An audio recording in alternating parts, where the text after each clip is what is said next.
Hello friends and fans, my name is Josiane Miseneza. I'm contestant number 30 in Miss Rwanda 2019. I want to thank you for your own support, which makes me who I am today. As you know, we are still in competition. Your effort in supporting me as well as my project implementation is highly appreciated. Thank you. My name is Yannick. I'm from Germany and I support Miss Josiane Miseneza for Miss Rwanda 2019. Guys, mbere yo gukomeza reka tubanze twamamaza umuterankunga mukuru w'ibiganiro byose tubagezaho. Nta wundi rero ni Monaco Cafe. Monaco Cafe ni restaurant igezweho hano mu mujyi wa Kigali, igufitiye pizza, chips, burger n'ibindi byose ujya wifuza kurya wasohotse. Igufitiye kandi ibinyobwa by'ubwoko bwose. Muri Monaco Cafe ushobora kuhasohokera uri kumwe n'inshuti, uri kumwe n'umuryango, ushobora kuhafatira anniversaire. Nta hantu ushobora gusohokana umukobwa utereta ubundi akaguza kunyecya akubwira atari kubundi hazaritse tugasubira aha. Anyway, niba ukunda kureba match za football, nakubwira yuko berekana match z'ubwoko bwose, Premier League, La Liga, Bundesliga, ntukajye uhabura. Ikindi nakubwira kandi nuko bakora muri T2000 muri second floor. Ushobora no kubandikira kuri social media, ukabandikira kuri Instagram, Facebook cyangwa website yabo, cyangwa se nanone ukabandikira kuri no nimero ureba hano.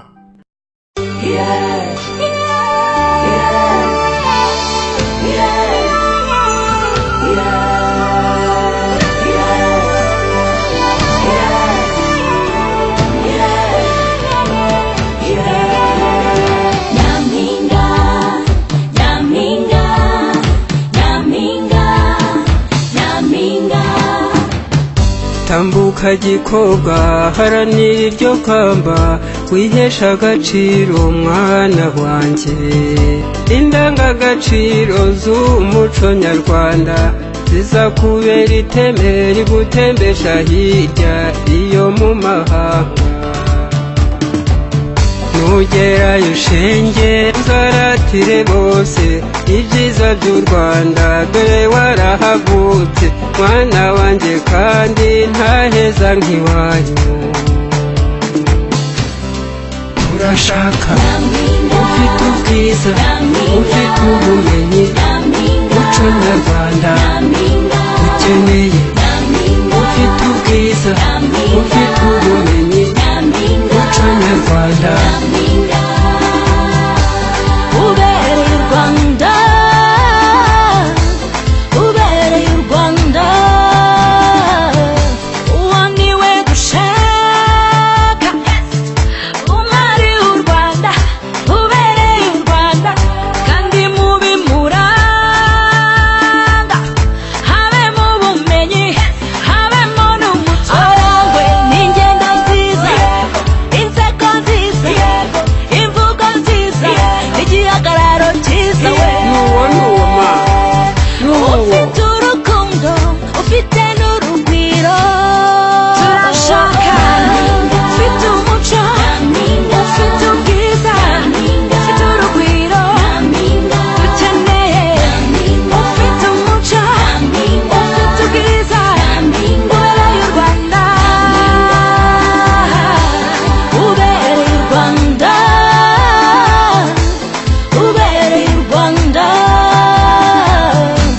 Ibyiza by'iwacu, dufite ibyatsi, dufite ibisabo, dufite inyambo, inka zirakamwa iwacu, nyampinga arakamisha.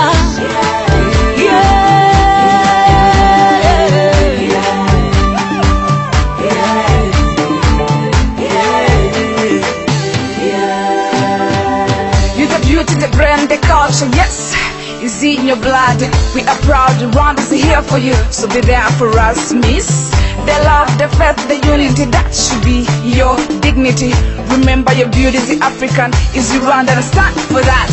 Your skin is African, your smile is Rwandan, your catwalk is amazing, your brain is Rwandan.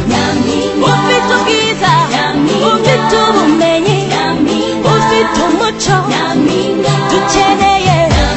Ufite ubwiza, ufite ubumenyi, ufite umuco. Oh, oh, oh.